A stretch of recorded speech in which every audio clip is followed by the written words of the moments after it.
গোপালগঞ্জে র্যালি ও আলোচনা সভা সহ নানা আয়োজনের মধ্য দিয়ে মহান মে দিবস পালিত হয়েছে।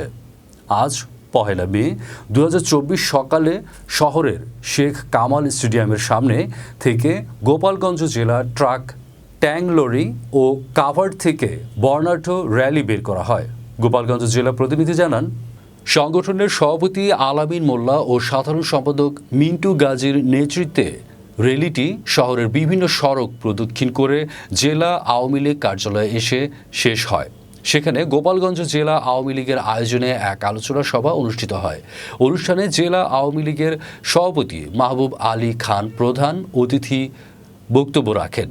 গোপালগঞ্জ জেলা আওয়ামী লীগের আইন বিষয়ক সম্পাদক এম জুল কদর রহমান, জেলা বাস ও মোটর শ্রমিক ইউনিয়নের সভাপতি বুলবুল ইসলাম ও সাধারণ সম্পাদক কাজী সাইদ সহ আরও অনেকে বক্তব্য রাখেন।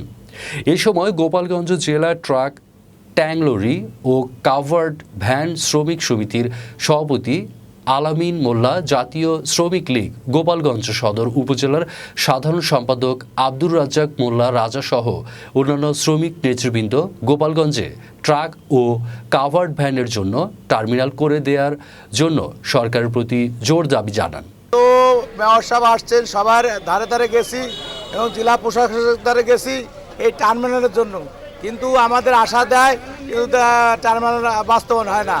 তাই মাননীয় প্রধানমন্ত্রীর আকুল আবেদন যে গোপালগঞ্জের লোক রাস্তাঘাটে গাড়ি রেখে গাইগুতে খাচ্ছি, আমাদের অতি দ্রুত একটা টার্মিনাল তৈরি বাস্তবায়ন করার জন্য অনুরোধ জানাচ্ছি। গোপালগঞ্জ জেলা ট্রাক কভারভ্যান শ্রমিক ইউনিয়নের দ্রুতভাবে আমাদের একটা টার্মিনাল চাই, যাতে আমাদের গোপালগঞ্জের শ্রমিকরা এখানে সুন্দরভাবে গাড়ি পার্কিং করে রাখতে পারে, আমাদের গাড়ির ক্ষতি না হয়, আমরা হয়রানি না হই। হাজার হাজার গাড়ি, truck, tank lorry, cover van আমরা রাস্তার করে রাখি, আমাদের অনেক সম্মুখীন হতে হচ্ছে।